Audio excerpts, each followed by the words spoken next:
राष्ट्रीयता क्या होती है? राष्ट्रीयता 3 चीजों से बनती है। एक निर्धारित सीमा, और उस सीमा में रहे जो जनता है वह जनता, और उस टेरिटरी की जो जनता है वह जनता जो आदि अनादि काल से जो उनकी जो संस्कृति होती है, उस 3 चीजों को, संस्कृति को मिला करके उस देश का राष्ट्रीयता बनता है। लेकिन हमारे देश की जो राष्ट्रीयता है क्या है? हमारे देश की राष्ट्रीय आदि अनादि काल से जो संस्कृति है वह हिंदू संस्कृति है।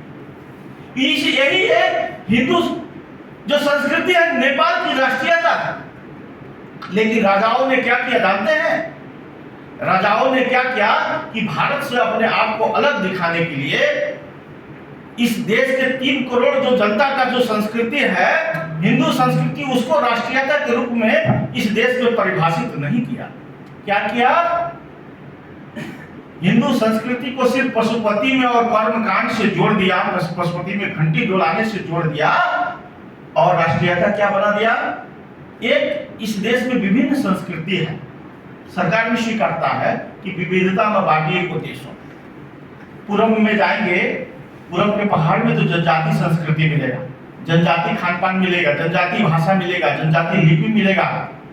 पूर्व के मधेश में आएंगे तो मिथिला लिपि मिलेगा, मिथिला भाषा मिलेगा, मिथिला खान पान मिलेगा। मध्य में आएंगे तो मध्य के मधेश में आएंगे तो भोजपुरी खान पान मिलेगा, भोजपुरी भाषा मिलेगा, भोजपुरी लिपि मिलेगा, भोजपुरी कल्चर मिलेगा। मध्य के पहाड़ में जाएंगे तो नेवारी कल्चर मिलेगा, नेवारी खान पान मिलेगा, नेवारी भाषा मिलेगा। पश्चिम में जाएंगे, पश्चिम के मधेश में जाएंगे तो थारू भाषा मिलेगा, थारू कल्चर मिलेगा, अवधी कल्चर मिलेगा।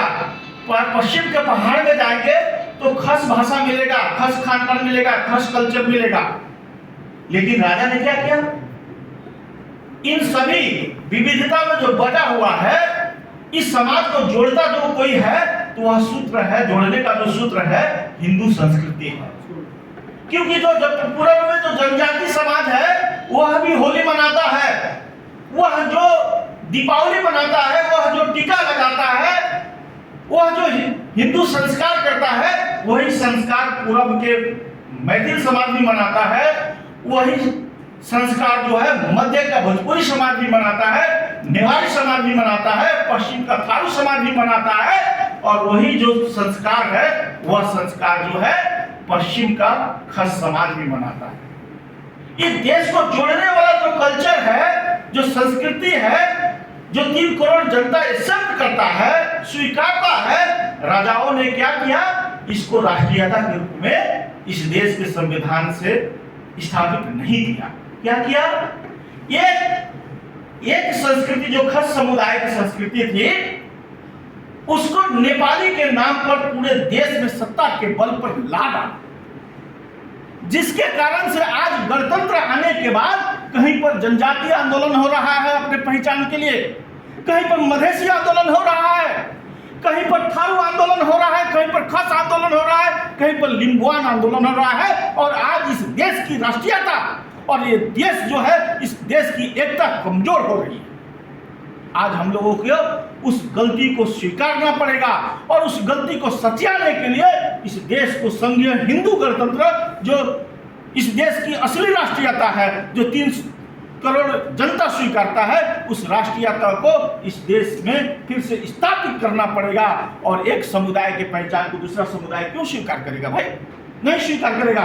भारत में भी पंजाब की संस्कृति को बंगाल में ला करके ला दिएगा, कहिएगा कि यही भारत की संस्कृति है, इसको तुम मानो, तो बंगाली लोग मानेगा क्या? नहीं मानेगा, वह भारत टुकड़ा हो जाएगा। ठीक उसी तरह से नेपाल में वही गंदा काम राजाओं ने किया, और उन राजाओं की गंदा काम को यह जो नेता है, आज की जो नेता है, नेता तो सिस्टम परिवर्तन हो गया, नेता परिवर्तन नहीं हुआ। और आज की जो ये मानसिकता है आज इस देश के नेताओं का, वह नेता उसी राजाओं के मानसिकता को ढो रहे हैं लोग। और ये लोग क्या कर रहे हैं? पंचायत काल में जो चाइना यहाँ पर बीज बोया, क्या? भारतीय विस्तारवाद। भारतीय विस्तारवाद का डर दिखा करके राजा महेंद्र ने क्या किया जानते हैं?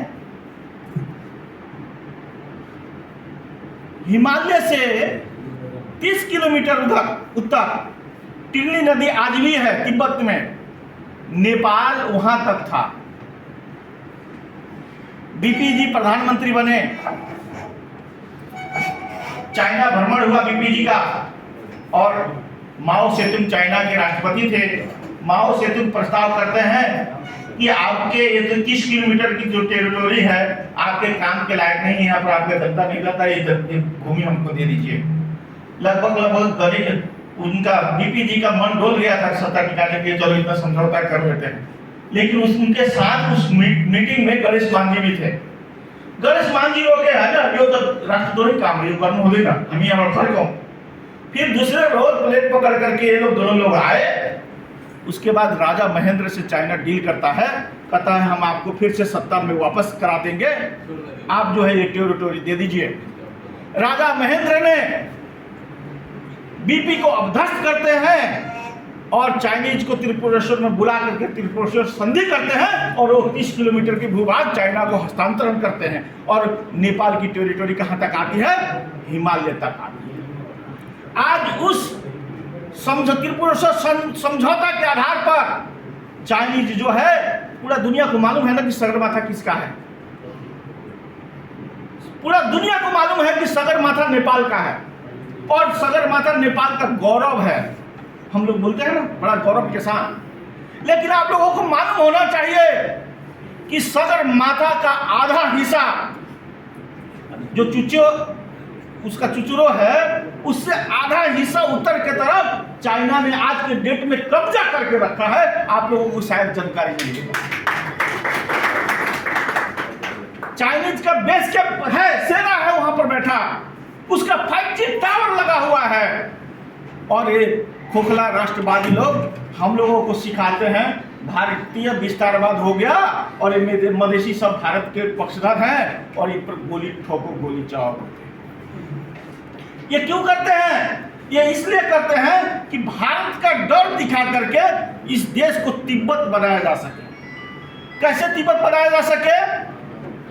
तो इस देश में पंचायत काल में जो हुआ सो हुआ। पंचायत काल के बाद यहाँ जो कम्युनिस्ट के नाम पर जो वितंडना मचाया गया, आप देखे होंगे 70 बरस से लगातार कम्युनिस्ट पार्टियों का एजेंडा एक ही हुआ करता था। क्या हुआ करता था? भारतीय विस्तारवाद। वो मीटिंग में जाता था कम्युनिस्ट पार्टी का नेता, तो इसी पर बोलता था भारतीय विस्तारवाद। गांव में अपने कार्यकर्ता का प्रशिक्षण में जाता था तो इसी को प्रशिक्षण देता था, और आम सभा में जाता था तो इसी पर बोलता था, और जनता में जाता था तो इसी पर बोलता था। इसके अलावा कोई एजेंडा नहीं था। लेकिन आप लोगों को बताना चाहते हैं, लिपु लेख लिपियाधुरा का जिस समय यहाँ पर देश के नक्शा का प्रकरण चल रहा था, आप लोगों को शायद जानकारी नहीं होगा। लिपियाधुरा लिपु लेख का जब देश का नक्शा का विषय चल रहा था, काठमांडू में लोग नंगा नाच नाच रहे थे, सरिता गिरी जी का घर फोड़ा जा रहा था, पूरा देश का, हम लोग भी साथ में थे, पूरा देश का ध्यान दिल्ली की तरफ था। हम लोग सब लोग दिल्ली के देख रहे थे और अंदर अंदर आप लोगों को ताजुब होगा कि गोरखा जिले में रुई गांव है एक नेपाल का, उसी हम सब लोग का ध्यान इधर करके और वो रुई गांव को चाइना को बुझा दिया नेपाल का सरकार, टिप्पणी का सरकार। चाइना ने कब्जा कर लिया रुई गांव को। और जब ये मीडिया में आया तो हम लोगों ने आंदोलन किया, मित्रगण काठमांडू में राष्ट्रीय एकता अभियान ने आंदोलन किया रुई गांव के लिए। तो हम लोग के आंदोलन के बाद कांग्रेस के एक नेता है गगन थापा जी, बड़ा बोलते हैं, बहुत यूथ हैं, हम सम्मान करते हैं। हम लोग के आंदोलन के बाद वो बेचारे सदन में पर राष्ट्र मंत्री प्रदीप ग्यावली जी से प्रश्न खड़ा किया कि रुई गांव क्या हो गया बताओ। तो प्रदीप ग्यावली जी क्या जवाब में देते हैं, आप लोग सुनिए, ताजुब होइएगा। प्रदीप ग्यावली जी कहते हैं कि रुई गांव तो चाइना ने कब्जा नहीं किया है ना, रुई गांव चाइना ने कब्जा नहीं किया, रुई गांव तो स्वेच्छा से चाइना में चला गया। ये नेपाल के विदेश मंत्री का वक्तव्य है सदन में। आप यूट्यूब पर नेपाल सदन का यूट्यूब खोजेंगे तो यूट्यूब में मिल जाएगा। प्रदीप ग्यावली का तत्कालीन विदेश मंत्री परराष्ट्र मंत्री प्रदीप ग्यावली जी थे, उनका वक्तव्य है कि रुई गांव चाइना ने कब्जा नहीं किया, स्वेच्छा से चला गया। हमने आरटीआई दर्ता कराया परराष्ट्र मंत्रालय में। क्या चीज के लिए? मैंने कहा कि परराष्ट्र मंत्री जी तपाईले भन्नुभएको बहुत राम्रो भन्नुभयो कि स्वेच्छाले रुई गाउँ गयो चाइनामा, तो मलाई यसको नेपाल सरकारले रुई गाउँको जनताको स्वेच्छा जान्नको लागि जनमत संग्रह कहिले गराएको, क्याबिनेटमा त त्यसको निर्णय होला, अथवा जनमत संग्रह गरेर आएपछि त्यो कार्यदलले त रिपोर्ट सरकारलाई बुझाएको होला। तीमध्ये कि त निर्णयको कपी मलाई उपलब्ध गराइदिनुहोस्, कि त ल्याएको प्रतिवेदन मलाई उपलब्ध गराइदिनुहोस्। आज तक सूचना के हक के अनुसार मैंने निवेदन दिया था, उसका जवाब आज तक प्रदीप गिरी के मंत्रालय से नहीं आया। प्रदीप गिरी जी चले गए। उन्हीं के कार्यकाल में एक और घटना होता है, ओली जी की घटना कार्यकाल में हुमला जिला में 12 ठो बिल्डिंग चाइना नेपाल के भूमि पर बना लेता है। फिर हम लोग आंदोलन किए। हम लोग के आंदोलन करने के बाद वहां के जो हुमला जिला के सीडीओ साहब थे, वो सीडीओ साहब जो हैं वो जा रहे थे हुमला अनुगमन करने के लिए। आधे रास्ता में पहुंचे तब तक नेपाल सरकार का फोन गया और सीडीओ साहब आधे रास्ते से घूम के चले आए कि चाइना को डर था, जान को देना, चाइना को सेना ત્યાં तैनात था। अपने सीमाना को अनुगमन करने के लिए अपना सरकारी संयंत्र नहीं जा सकता है, इतने हम लोग दबे पड़े हैं और हम लोगों को राष्ट्रीयता का पाठ सिखाया जाता है। हम पूछना चाहते हैं आप लोगों से, भारत अगर हमारी भूमि कब्जा करता है उसके विरोध में बोलिए। हम नहीं कहते हैं नहीं बोलना चाहिए, बोलना चाहिए। लेकिन जो नेता लोग इतना काठमांडू में नंगा नाच नाचते हैं, भारतीय विस्तारवाद का पाठ सिखाते हैं, आप लोग कभी उनको चाइना ने हमारी भूमि जब कैप्चर किया तो उनके मुंह से एक भी लफ्ज आप लोगों ने सुना है क्या? नहीं सुना। इसका कारण क्या है? इसका यह कारण है कि नेपाल को तिब्बत बनाना है। दुनिया में चाइना का सिर्फ एक ही नीति है, विस्तारवाद। आज क्या कर रहा है? ताइवान में राष्ट्रपति है ना, जिस देश के पास अपना राष्ट्रपति है, ताइवान को कहता है कि ये सार्वभौम नहीं है, ये मेरा है। आप लोगों को ये भी जानकारी नहीं होगी। आज अभी नेपाल का राजदूत गए चाइना में 8 महीना हो गया है, और 8 महीना से हमारा राजदूत गया है और उस राजदूत को अहोदा का प्रमाण पत्र आज तक अभी बोल रहा हूं, अभी तक चाइना सरकार ने हमारे राजदूत को अहोदा का प्रमाण पत्र नहीं दिया है। वो साबित क्या करना चाहता है? वो जैसे ताइवान को कहता है कि यह स्वतंत्र नहीं है, कल हम लोगों को भी बोल सकता है कि नेपाल भी स्वतंत्र नहीं है। आता है यहाँ पर कहता है कि कम्युनिस्ट लोग एक हो जाओ, कम्युनिस्ट लोगों को एक करा देता है, सरकार बनवा देता है। और वह सरकार क्या करता है जानते हैं? वह सरकार लुम्बिनी और पोखरा के बीच में कितना डिस्टेंस है भाई, जानते हैं आप लोग? अगर पालपा वाला रास्ता बना दिया गया ठीक ठाक तो 1.5 घंटा में पोखरा से आदमी लुम्बिनी आ जाएगा, लुम्बिनी से आदमी 1-1.5 घंटे में पोखरा पहुंच जाएगा। लेकिन इतने नजदीक के जगह पर लुम्बिनी में भी अंतर्राष्ट्रीय एयरपोर्ट बनता है और पोखरा में भी अंतर्राष्ट्रीय एयरपोर्ट बनता है। और आप लोगों को ताज्जुब होगा, लुम्बिनी एयरपोर्ट का रनवे जानते हैं कितना है? 3 किलोमीटर का। और एयरपोर्ट जब बनता है तो उसमें सबसे ज्यादा खर्च जो होता है रनवे बनाने में होता है। और लुम्बिनी एयरपोर्ट का रनवे जो है 3 किलोमीटर का है। जानते हैं उसमें लागत कितना है? जम्मा 7 अरब में वो कंप्लीट हो गया, उद्घाटन हो गया, संचालन में आ गया। और पोखरा एयरपोर्ट के जानते हैं क्या है? पोखरा एयरपोर्ट का जो रनवे है वो जम्मा 2.5 किलोमीटर का है, उससे छोटा है। और जानते हैं उसमें कितना खर्च हुआ है? उसमें 32 अरब खर्च होता है। और यह सरकार या इस देश की जनता मुख्य दर्शक होकर के देखता रहता है। और आप लोगों को एक भी और खुलासा करना चाहता हूं, ये आप लोग पत्रकार महोदय हैं, आप लोग रिसर्च करिए।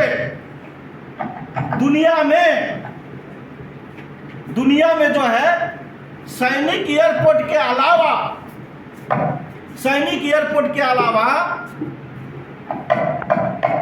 कोई भी एयरपोर्ट ढलान नहीं होता है।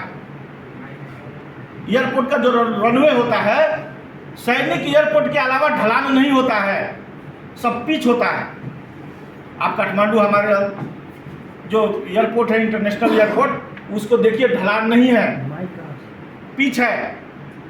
दुनिया में सैनिक एयरपोर्ट ही ढलान किया जाता है। लेकिन आप लोगों को मालूम होना चाहिए कि पोखरा अंतर्राष्ट्रीय एयरपोर्ट जो बना है, जो चाइना ने बनाया है, वह एयरपोर्ट पिच नहीं है, ढलान है। उसका मकसद क्या है? उसका मकसद एक ही है, आप लोग पता करिएगा। आप लोगों के बीच में कोई एयरलाइन से कोई संबंधित व्यक्ति होगा, या गूगल पर आकर रिसर्च भी कर सकते हैं। पोखरा में जितना विमान आएगा, राजदूत साहब गए, चाइना के राजदूत साहब, बड़ा हतार में, अभी एयरपोर्ट कंप्लीट नहीं हुआ था पोखरा के एयरपोर्ट, लेकिन हतार में प्रचंड जी प्रधानमंत्री बने और केपी ओली जी दोनों लोग चाइना के राजदूत को लेकर के पहुंच गए उद्घाटन करने के लिए। उद्घाटन के लिए हतार क्यों था? तो उद्घाटन हो जाएगा, उस दिन से उनका मीटर ब्याज का स्टार्ट शुरू हो जाएगा। और चाइना के इन्वेस्टर गए वहां पर और कहते हैं कि अनुदान नहीं है। जो लोग एयरपोर्ट बना रहे थे, वो लोग हम लोगों को, जनता को भरमा के रखे थे, ये तो चाइना सरकार का सहयोग है। और जब उद्घाटन के दिन इन्वेस्टर आता है तो कहता, विदेश मंत्री भी आया था चाइना से, वो कहता है कि ये अनुदान नहीं है, ये BRI का पार्ट है, यानी 3% वाला ब्याज इसको आप दीजिए। और नेपाल सरकार मुंह देखते रह गया, तीरने के लिए भाव हो गया, और इसीलिए उसको जल्दबाजी में उद्घाटन कराया गया कि उसका मीटर ब्याज शुरू हो गया उस दिन से। और आप लोग रिसर्च करिएगा, जो हम बोल रहे थे रिसर्च का विषय, रिसर्च करिएगा। जो हमारा एयरपोर्ट में जितना विमान उतरेगा, उस विमान के टैक्स से जो 32 अरब लोन है हमारे ऊपर, नेपाल सरकार के ऊपर चाइना का, उसका रेवेन्यू से वह लोन तेरा, उसका ब्याज तेरा नहीं जा सकता है। आने वाला 5 साल के बाद, 7 साल के बाद, 10 साल के अंदर में, जैसे श्रीलंका के हम्बनटोटा पोर्ट चाइना ने अपने गिरफ्त में ले लिया, उसमें वहां पर चाइना सेना बैठा हुआ है, पाकिस्तान का एक पोर्ट नीलाम कर लिया, ठीक उसी तरह से उसका निगाह क्या है कि ऋण के जाल में फंसा करके पोखरा एयरपोर्ट पर चाइनीज सेना को बैठाना उसका मुख्य उद्देश्य है। हम लोगों को समझने की आवश्यकता है कि हम लोग किधर जा रहे हैं। यह देश योजनाबद्ध रूप से तिब्बतीकरण करने की, इतना ही नहीं, अब तो राष्ट्रीयता तो 3 चीज को तीन चीज को मिलाकर बनाया जाता है। तो भौगोलिक सीमा तो कैप्चर कर ही रहा है। जनता, आप लोगों को मालूम होना चाहिए कि हर एक जिला में व्यापार के नाम पर, आतंक के नाम पर सिविल में चाइनीज सेना घूम रहा है। हर एक जिला, आप क्या 12 में जाएंगे तो बुच्चड़ खाना खोला हुआ है, कसाई खाना, और उस कसाई खाने के नाम पर चाइनीज सेना यहाँ पर बैठा, परसा में बैठा। और एक हमको हमारे नेपाल सरकार के अनुसंधान के सुरक्षा निकाय के एक बड़े अधिकारी मिले थे, बोले कि हमारा नाम मत कहिएगा, मैं नाम नहीं बताऊंगा, लेकिन उनका कहना था कि विनय जी, यो काठमांडू में 1000 सिविल में चाइनीज सेना हो, चाइनीज इन्वेस्टर ले भन्ने बितिकै 1 घंटा को भीतर पूरे रिंग रोड कैप्चर करना सक्षम। एक हमारे नेपाल के हमारे सुरक्षा निकाय के अधिकारी ने बताया, चिंता की विषय। सिंह दरबार के आगे आता है एक चाइनीज, हमारे डीएसपी रैंक के, अफसर रैंक के आदमी को जूता मार करके चला जाता है, हम लोग कुछ नहीं कर पाते। हम लोग सुरक्षित नहीं है। जैसे तिब्बत हमारा एक तो बड़ा, हम लोगों की मानसिकता, हम लोग कहते हैं मित्र देश है, मित्र देश के विरोध में क्यों बोलना भाई? भारत और चीन हमारा मित्र देश है, आपको समझना पड़ेगा मित्र देश कौन है। हमारा मित्र देश तिब्बत है, हमारा मित्र देश चाइना नहीं है। चाइना तो तिब्बत को कब्जा करने के बाद हमारा मित्र पड़ोसी बना, यह समझने की आवश्यकता है। और जो तिब्बत वाले जो गुलाम हुए, आज वह धर्मशाला में शरण लेकर के घूम रहे हैं। आपको हमको भी धर्मशाला नहीं जाना पड़े, इसलिए आज से जागरूक होने की आवश्यकता है। जितना भी देश में तस्करी सुने होंगे काठमांडू में, चाहे वो कॉल ट्रैपिंग हो, चाहे जंगल के जो बहुमूल्य वन्य जंतु है सारे के तस्करी में, चंदन के तस्करी में, सारे के सारे एटीएम हैक, बैंक का एटीएम हैक कर लेता है कि चाहिए। कांतिपुर इस देश के मीडिया और इस देश में आया हुआ विषय है, मैं कोई नया बना करके नहीं बोलता। और आदमी तो अपना ला ही रहा है यहाँ पर बिजनेस के नाम पर। दूसरा भी क्या कर रहा है जानते हैं, राष्ट्रीयता को समाप्त करने के लिए आपकी हमारी जो संस्कृति है, हिंदू संस्कृति, इस संस्कृति को भी नष्ट करने के लिए वह जगह जगह पर स्टडी सेंटर खोल रहा है। और स्टडी सेंटर खोल करके क्या कर रहे हैं जानते हैं, चाइनीज लड़कियों को यहाँ के लड़कों से शादी करा रहा है। और लड़की कोई आम लड़की नहीं होती, वो चाइनीज सेना की लड़की होती है। यहाँ पर चाइनीज भाषा सिखाया जाता है। क्यों? क्योंकि नेपाल को कल्चर समाप्त किया जाए। इन कल्चर समाप्त करने के लिए आप जानते हैं क्या हुआ है? नेपाल और भारत में जो शादी विवाह होता था बॉर्डर पर, नागरिकता का डर दिखा करके उस शादी में क्या हुआ है, गिरावट आया। आपको तो जिला को ध्यान दीजिएगा, लोग बॉर्डर इस पार उस पार जो शादी विवाह होता था, आज उसमें बहुत बड़ा मात्रा में गिरावट हुआ है। क्या होगा? नेपाल के लोग उधर शादी विवाह नहीं करेंगे तो क्या होगा, आपको उधर शादी विवाह करना पड़ेगा। और उधर से शादी विवाह करेंगे तो क्या होगा, धीरे धीरे धीरे धीरे आने वाले 10 साल 20 साल 50 साल में आपकी संस्कृति समाप्त हो जाएगी। और जब संस्कृति समाप्त हो जाती है किसी भी देश की, तो उस देश की राष्ट्रीयता समाप्त होती है। और जिस देश की राष्ट्रीयता समाप्त हो गई, समझ लीजिए उस दिन से वह देश गुलाम।